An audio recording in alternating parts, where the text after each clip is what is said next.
So for my final project, I've made an alarm clock that is also connected to the light switch. Just the different parts of it. We have the display which shows our time, the temperature, and then the set alarm.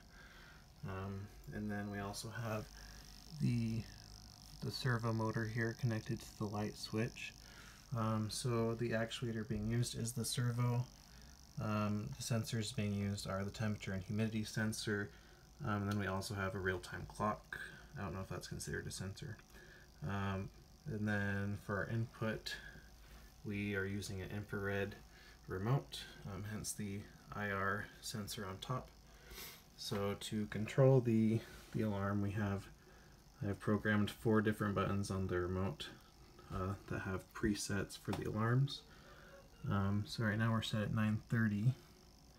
If you do want to set it for incremental times, there are buttons on the remote that can incrementally change the time down by 10-minute intervals.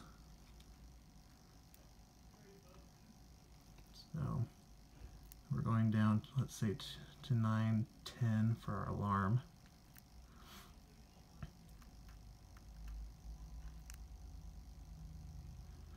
Okay, and then for the alarm, because I won't be able to wait until 9 o'clock in the morning, I do have a test button on my remote that will test and show what happens with the alarm.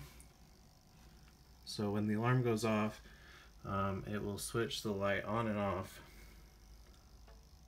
until, alright, so the lights of the room will go on and off until you get out of bed, and then you can come over here, and then there is the reset switch right next to the display, and you click that and it'll reset it, and that's how you turn off your alarm. And then while you're up out of bed, you can also check your temperature. See, it's about 75 degrees in here, or 73.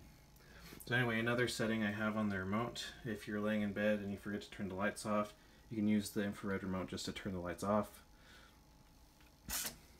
or else you can turn them on in the morning if you decide not to set an alarm clock. Anyway, that is it for this project.